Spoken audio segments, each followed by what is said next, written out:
Allez, on va commencer par les actions. Air France, donc j'ai soldé Air France. J'aurais dû. L'erreur, c'est de ne pas avoir soldé plus tôt. Donc c'est toujours la même chose. Il faut toujours se dire, l'erreur, c'est pas de solder maintenant et puis ça va potentiellement remonter puisque ça remontera bien un jour, mais dans le sens en mode rebond technique, etc. Bien entendu. Et donc on se dit, ouais, j'aurais pu vendre mieux, etc. Donc, ce qui est important là, c'est récupérer du cash. L'erreur, c'est pas de vendre maintenant, c'est de pas avoir vendu plus tôt. Et il y a eu plusieurs occasions, donc il y a eu plusieurs erreurs en mode effet boule de neige, en mode engrenage. Donc c'est ça qui est important de se dire à un moment donné. C'est pas de réfléchir concrètement à ce que je n'ai pas su faire hier, ou avant-hier en l'occurrence, mais de prendre la bonne décision aujourd'hui, celle qui ne me fera pas souffrir demain. Donc c'est comme ça qu'il faut l'approcher, évidemment c'est facile à dire, et je prends ce trade-là en exemple, c'est que vous avez beau avoir toute l'expérience du monde, etc., ça continuera d'arriver ce genre de choses-là. Donc c'est aussi important de le savoir, et pas non plus se mettre des tartes ou de se flageller. Ça fait partie du jeu. Il y aura des moments où on se dit, mais pourquoi, une fois qu'on y est, on se dira, pourquoi j'ai fait ça. Donc c'est important, voilà, de prendre ses notes, d'avoir son journal de trading pour pouvoir revenir à ça, à qu'est-ce qu'on pensait au moment où on a pris le trade. Et c'est là où derrière on peut maturer un petit peu plus ses décisions plus tard. Donc là, l'idée pour moi, la quintessence du truc à bien se rappeler, c'est que en gros, au moment où vous prenez votre décision, vous ne savez pas que vous faites une connerie. Vous pensez que vous prenez une bonne décision, évidemment, sinon vous ne la prendriez pas. Ce qui est important, c'est bien de se dire que à chaque jour suffit sa peine, et à chaque jour, en fait, vous ne devez pas réfléchir ou regretter aux décisions que vous n'avez pas su prendre la veille, parce que ça ne sert à rien, mais aujourd'hui, quelle est la décision que vous pouvez prendre aujourd'hui? Parce que c'est ça qui est important et c'est ça qui fera la différence éventuellement demain, c'est les décisions que vous prenez aujourd'hui. Donc vous devez toujours vous asseoir devant votre PC en réfléchissant de la manière. Parce que je vois beaucoup trop de personnes qui disent « Ah ouais, j'aurais dû vendre à ce moment-là, etc. » Oui, en effet, on peut se le dire, mais ça ne sert à rien. Mais aujourd'hui, est-ce que c'est le bon moment pour vendre? Parce que ce qui se passe souvent, c'est qu'on se dit bah, « aujourd'hui, ça a déjà trop baissé, donc j'aurais dû vendre déjà hier, avant-hier, etc. Mais aujourd'hui, ça a trop baissé, bah, je vais attendre sur un petit rebond pour vendre. » En règle générale, le titre continue de s'enfoncer. Et donc le lendemain, vous vous dites « Ah merde, c'était hier que je devais vendre. » Donc c'est toujours la même chose. Vous devez vous focaliser sur le moment présent, sur aujourd'hui, qu'est-ce que je peux faire, éventuellement quand j'ai des mauvais trades en cours, pour me soulager. Donc là, l'idée pour moi, c'était de dire à un moment donné, stop, je coupe, je reprends les liquidités parce que je peux faire certainement mieux, prendre à nouveau de meilleures décisions sur autre chose, plutôt que d'attendre le rebond. Et donc, cette capacité à un moment de vous dire, c'est de l'arbitrage, c'est de dire, je vais certainement pouvoir prendre cet argent-là, avec cet argent-là, gagner de l'argent et récupérer une partie de ce que j'ai perdu sur ce trade-là, plutôt que d'attendre que celui-ci rebondisse. Donc c'est ça qui est important. Et évidemment, à un moment donné, je sais pas, la semaine prochaine, on peut très bien remonter sur les 1,25, etc. Et l'idée, ça ne sera pas de regretter. D'une part, il ne faut jamais oublier que vous pouvez re-rentrer sur le trade. C'est important. C'est pas parce que je suis sorti en grosse perte, etc., que je ne dois pas re-rentrer sur le trade lorsque je vais avoir un nouveau signal. Là, ça reste une grosse tendance baissière, donc si on rentre sur ce genre de trade-là, on sait très bien que c'est du trade de court terme pour jouer du rebond au prorata et pas plus. On ne joue pas du retournement de tendance à ce point-là, c'est beaucoup trop tôt. Donc voilà pour ce côté psycho, sur la base de mes propres erreurs, je pense voilà, que c'est important de faire l'introspection et d'essayer de diffuser ce type de message-là. Alibaba, ça continue de bien se maintenir à ce stade-là, on reste dans de la construction, congestion à ce stade, mais ça reste positif, au-dessus des $100. Apple, on l'a vu un petit peu plus tôt. Arcelor, je ne vous fais pas un dessin sur la peur de la récession, etc. Après, évidemment, ce qui va vraiment m'intéresser, pour moi, c'est à quel moment le marché va jouer une récession bien méchante ou, ma foi, juste de la décroissance. Parce qu'à partir du moment où le marché va commencer à acter que oui, en effet, on se tape de la décroissance, mais ce n'est pas non plus une récession mondiale en mode subprime à -4, -5% de PIB mondial, on risque d'avoir des rebonds donc, sur ces cycliques-là. Ça reste à ce stade-là des rebonds techniques au prorata, c'est-à-dire que les tendances quand même ont été bien amochées, donc il ne faut pas s'attendre à des retournements de tendance, on joue les écarts et on continue de jouer les écarts. Donc Arcelor, on commence à arriver là sur une zone de support éventuelle. Vous avez Aperam aussi qui a un dossier intéressant. Les semi-conducteurs, c'est cyclique également, hein. Donc c'est exactement la même chose. Donc si la demande, si les demandes baissent, etc., les ventes de voitures baissent, etc., ben déjà il y a énormément de stock et compagnie, donc on ne produit pas, donc on commande moins de semi-conducteurs et ce genre de choses, X, Y.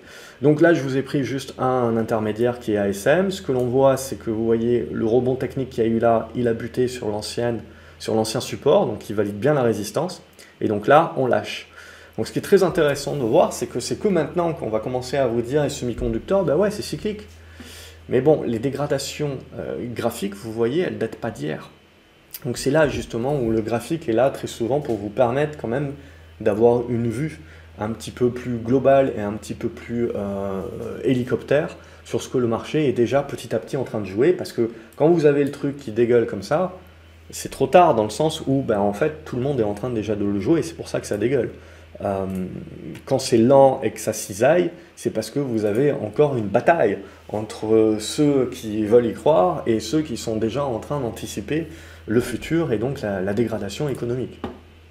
Donc là, pour l'instant, ASM, on continue de laisser dégrader.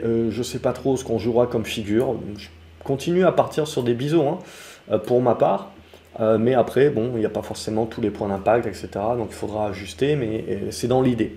Je pense, donc aux alentours de ces 200 euros, peut-être que ça redeviendra intéressant. Parce qu'après, ça reste des business très intéressants. Hein, donc il faut juste savoir que le marché ajuste un petit peu ses valorisations. Et après, on verra. Atos, ça continue de rester en tendance baissière, mais ce qu'on pourrait avoir, c'est la construction d'une figure intermédiaire. Donc, je le dessine comme ça pour l'instant, vous voyez, avec un triangle ascendant, ça serait mon idée. Et donc, je verrais bien un truc comme ça, et comme ça, dans le scénario idéal. Ça reste une tendance baissière, donc les probabilités restent baissières, bien entendu. Ça, c'est le scénario optimiste. Boiron, ça reste positif. Donc j'ai pas grand chose de plus à dire là-dessus, ça reste, ma foi, c'est pas une grosse valeur en termes de liquidité, mais ça reste plutôt positif. CGG, sinon, c'est pareil, ça se fait casser un petit peu du sucre sur le dos à cause du pétrole. Ce qui va m'intéresser, voilà, c'est pareil, c'est des constructions. Alors là, la pente est assez raide, hein, donc tout ce que je jouerai éventuellement, c'est du rebond technique pro rata à un moment donné. Mais pour l'instant, j'avais les 80 centimes d'euros qui pouvaient m'intéresser, mais je pense que je vais peut-être être un petit peu plus gourmand et jouer ces 76, 77. Je vais jouer la zone, là. C'est une zone que je trouve assez intéressante éventuellement pour jouer du rebond technique. C'est que ça en ce moment. Chargeur, c'est baissier, bien entendu. Mais éventuellement, là aussi, je pense que on est en train d'arriver sur une zone qui peut permettre du rebond technique. Alors, je pense que ça peut faire du truc comme ça, et petit à petit, on va construire les figures. Mais pour l'instant, bien entendu, si on veut faire du moindre risque, et pour la majorité des investisseurs, on va éviter ce genre de choses-là. Au niveau de Claranova, même idée, pour moi, on le voit, ça redevient attrayant. Il y a à nouveau des investisseurs là-dessus. Mais ça prendra du temps, je pense, pour construire encore à ce stade-là. Mais on a un bon support sur cette zone des 3,10 €. Au niveau de DBV Technologies, on le voit sur pas mal de biotech, on revient bien. On a donc DBV qui revient ici sur son oblique baissière, donc à casser par le haut pour essayer de donner un nouvel influx haussier. On reste positif sur le titre au-dessus des 4 €. Si on casse ces 4 € là, bon, il n'y aura pas mort d'homme, mais il y aura une consolidation un petit peu plus forte qui se mettra en place. Et pour l'instant, je reste positif. EDF également, bon, c'est toujours un petit peu l'arlésienne en termes de sortie de la cote, ce qui, je pense, devrait se faire quand même, ou en tout cas une scission.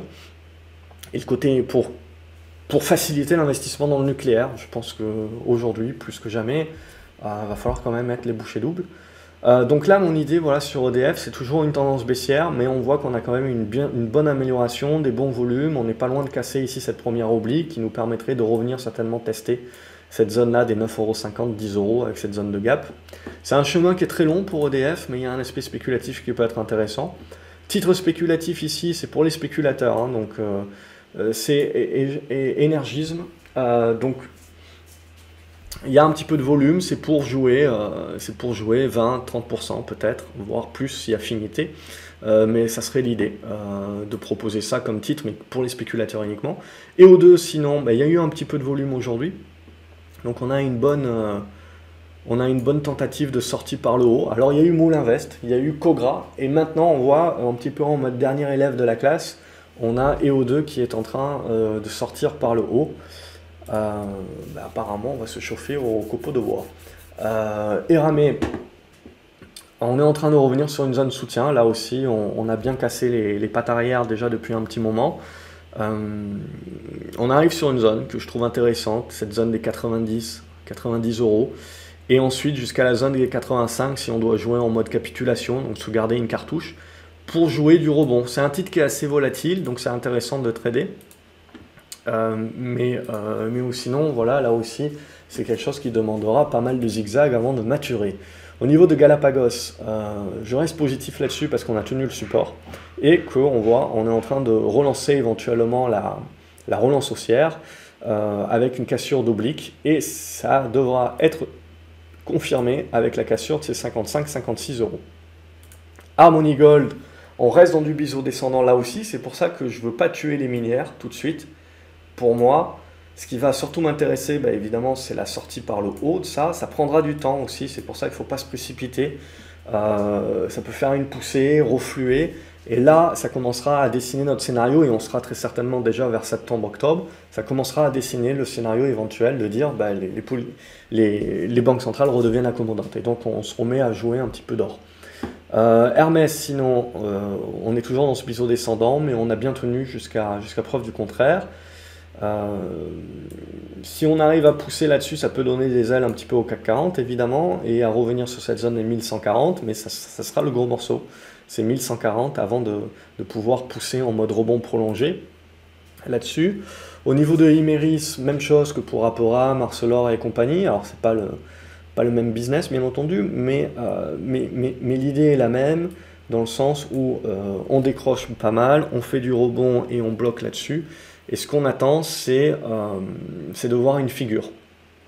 Donc, qu'est-ce que je veux voir comme figure? En règle générale, j'aimerais bien voir du biseau avec une résistance horizontale.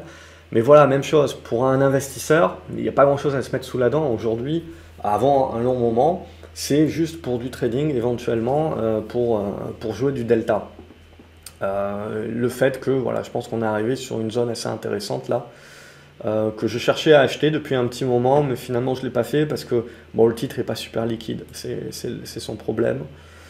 Sinon, ça revient pas mal sur les biotech, ça continue. On a Inat Pharma donc, qui arrive au bout de son biseau. Donc cassera pas, on verra, mais ça peut ouvrir la zone des 3 euros si tel est le cas, 3 euros, 3,10 euros. Ça peut être une zone intéressante. LVMH, sinon, même chose que pour Hermès, on a une bonne congestion. Alors soit on fait une poussée comme ça et ça aidera bien le CAC 40. Mais pour moi, il ne faudra pas parler de retournement haussier encore, ça sera juste un rebond prolongé. Soit on continue de lâcher un petit peu, mais de zigzaguer, donc de rester un petit peu dans une espèce de ventre mou. C'est peut-être ce qu'on peut penser aussi du CAC 40. Morel et Prom payent un petit peu la sanction au niveau pétrole comme tout le monde. Mais pareil, je pense qu'on reste dans des tendances haussières, donc ce qu'il faut se dire, c'est que c'est des valeurs qui vont continuer de faire des rebonds. Donc on revient là sur la zone des 4 euros, qui est une zone de première de support. Si c'est pas suffisant, les 3,80 euros, je trouve intéressant. Neoen, donc ça continue de bien construire, si je nettoie un petit peu là, le reste. Mais en gros, si on sort un petit peu, hop, tout ça, on est également dans toujours la même figure de construction. On a joué un petit peu à se faire peur hier, mais on remonte bien la pente aujourd'hui. Bon, ce qui nous manque, c'est la cassure, au-delà des 41 euros pour pousser. Parce qu'on a pas mal de valeurs solaires, éoliens et compagnie, enfin, qui continuent d'avoir des bonnes performances, parce que on sait très bien que les investissements vont redoubler. Donc du coup, elles passent un petit peu au travers des gouttes des revalorisations à cause des taux et de leur endettement. Novacite, donc Covid en cours, est-ce que ça sera grave, pas grave, etc. Ce qui est intéressant, c'est que pour l'instant, on continue de bien tester. Et donc à ce stade, on a eu une première poussée sur Novacite, là, c'était mardi, on a eu la conso et éventuellement le débordement des 2 euros qui pourrait nous permettre la deuxième salle, ce qui voudrait dire que c'est pas tip top quand même joyeux sur la suite du Covid et fermeture du gap qui peut être un premier objectif. Au niveau engrais, là aussi je pense qu'on a des rebonds, hein. On s'est pas mal détendu sur matières premières agricoles, etc. Mais le problème quand même reste entier. Et à ce stade-là, donc du coup on est revenu, on le voit, sur les niveaux pré-guerre, qui peuvent potentiellement donc permettre au minimum un rebond. Et on ne parlera pas de relance haussière tant qu'on n'arrive pas à casser au minimum cette oblique, c'est-à-dire avec la zone des 90$. Mais on a une bonne zone de soutien éventuellement pour jouer au moins du rebond. Orange, ça reste costaud, donc dans le cycle actuel, c'est le cycle défensif, donc on privilégie tout ce qui est santé, tout ce qui est télécom notamment, donc, et du non cyclique. Donc Orange continue de bien se comporter. PayPal, ça fait partie de ces valeurs technologiques pour l'instant qui surfent un petit peu avec leur point bas, mais là regardez, il y a une belle oblique. Ce qui va m'intéresser, voilà, c'est le jour où on la casse. Alors pour l'instant c'est toujours anticipé, je suis pour ma part assez anticipation. Ce qui va m'intéresser, c'est un truc comme ça, pour vraiment se dire, tiens oui, on est en train de jouer un aspect retournement sur valeur de croissance, mais bon, avant de reparler de tendance haussière de fond, hein, c'est pas demain la veille pour moi, on parlera juste en gros d'effet de rattrapage et peut-être d'un rebond un petit peu prolongé qui ne dure pas juste 2 jours, quoi. Farming Group également qui est en train de s'améliorer dans sa tendance. Alors c'est toujours cette oblique ici qu'il faudra réussir à percer pour vraiment parler de retournement. Et on en a une autre ici, intermédiaire, donc à observer, qui permettrait au minimum d'améliorer la tendance. Prosus, ça continue de bien se comporter, on est en train de revenir sous les anciens supports qui font résistant, donc ça sera des bons niveaux je pense pour prendre des profits. Et après il faudra voir comment ça va construire, mais bon le retournement reste actif, je dirais au-dessus des 55€. Rheinmetall, donc tout ce qui est armement, ça continue également, ça va continuer de recevoir pas mal de budget. Mais à ce stade-là, on continue de buter sur les 230, donc on a peut-être trouvé un petit peu le point haut, et on construit à l'intérieur de ce triangle en attendant. Au niveau de Ruby, pas grand-chose de plus, hein, sur Ruby, on est dans de la construction, dans une tendance baissière, donc il faudra au minima retrouver au-dessus des 23€ pour commencer à se mettre quelque chose sous la dent. Donc là, pour l'instant, il n'y a rien. Sanofi, ça continue de se comporter plutôt flat, mais bon, flat c'est plutôt pas mal par les temps qui courent.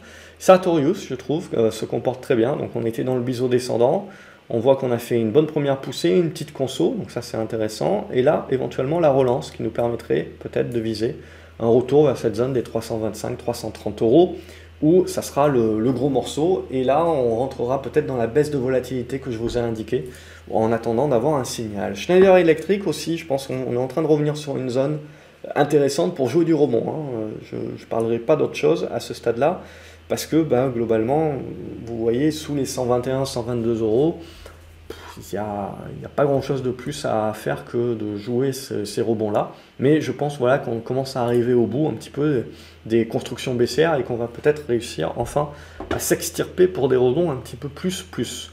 Au niveau des banques, donc c'est pas la peur de l'inflation et donc la montée des taux qui les fait monter. On voit que ce scénario-là n'est déjà plus le même depuis juin, donc depuis plus d'un mois, et qu'on joue vraiment l'aspect récession.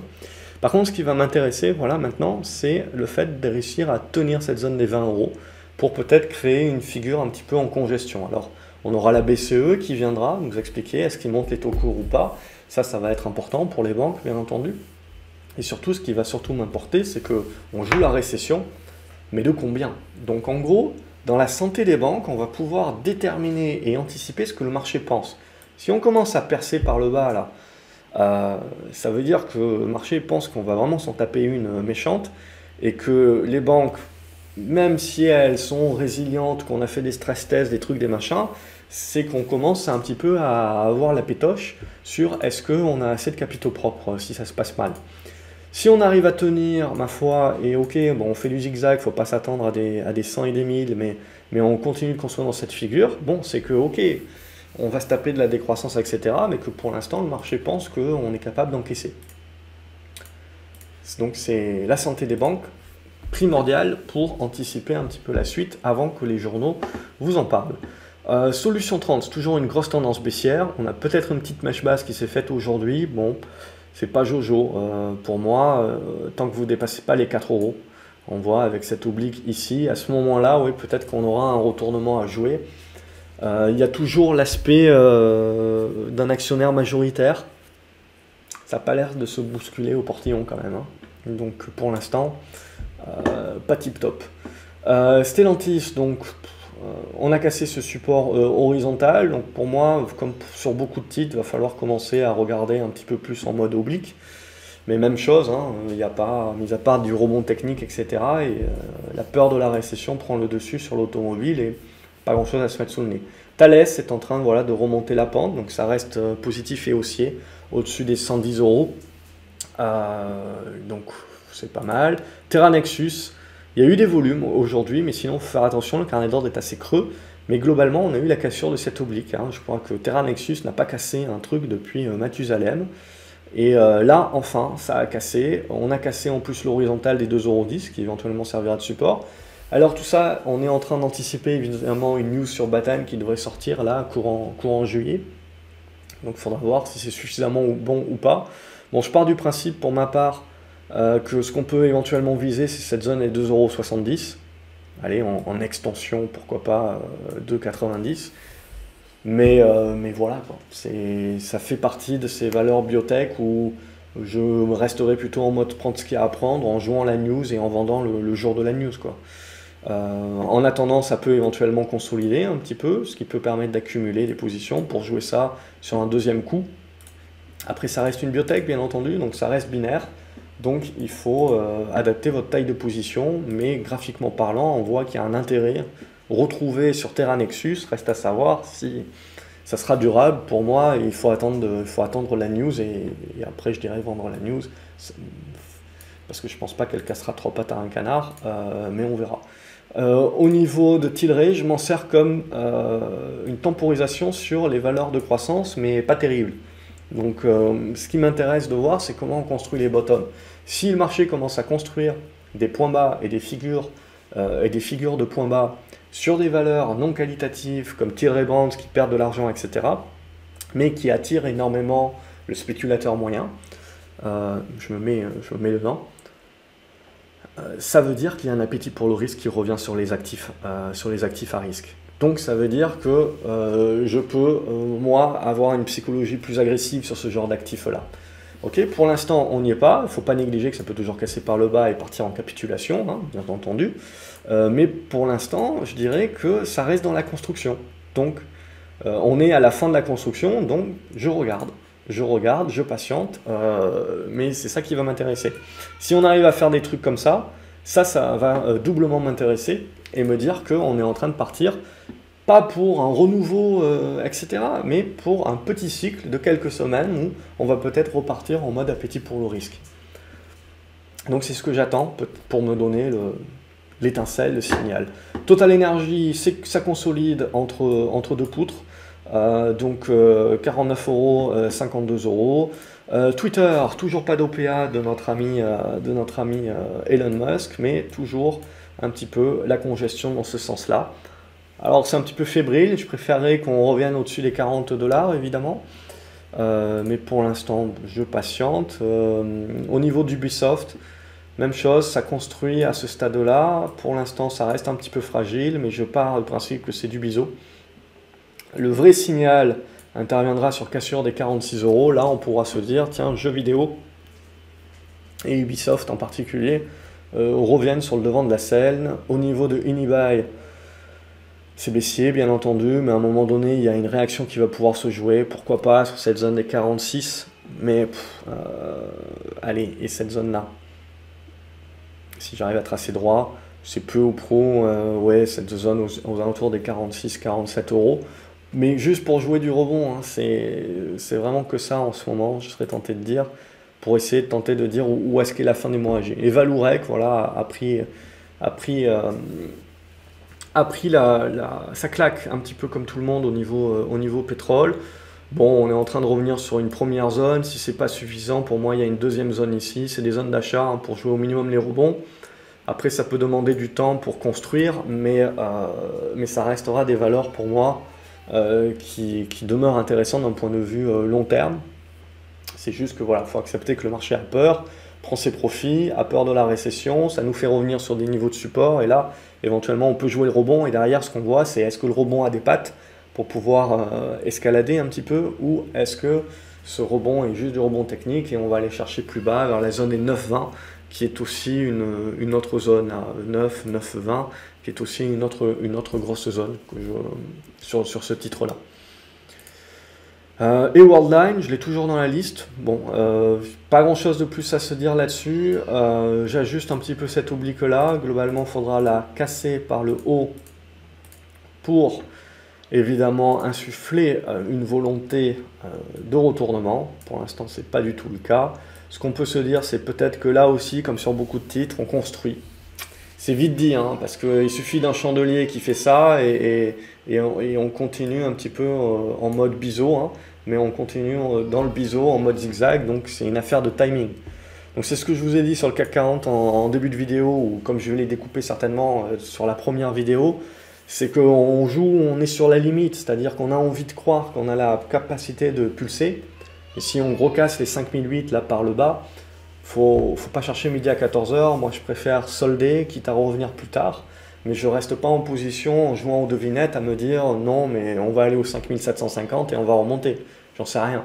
Potentiellement on va capituler à ce moment-là et on va aller au 5006. Donc je préfère plutôt avoir des billes pour pouvoir reprendre et je joue comme ça en mode zigzag jusqu'à ce que, comme je vous ai dit, le marché me démontre casser des résistances, les consolider et les tenir. Et là, on va commencer à se parler, ouais, on peut jouer du retournement en mode rebond prolongé. On ne parlera pas encore de retournement haussier de les tendances, c'est trop tôt. Ça demandera beaucoup plus de temps que ça et beaucoup plus de mise en maturité des configurations. Voilà, comme d'habitude, j'espère que les vidéos vous plaisent, vous servent. N'hésitez pas à les liker, à les partager également sur vos réseaux sociaux, à me dire ce que vous en pensez dans les commentaires et également me dire quelles sont les actions que vous suivez, quelle est votre vue sur le marché également. Et à vous abonner à la chaîne si ce n'est pas déjà fait, en cliquant sur la petite clochette également, comme ça vous recevez des notifications quand je publie des nouvelles vidéos et vous ne perdez rien.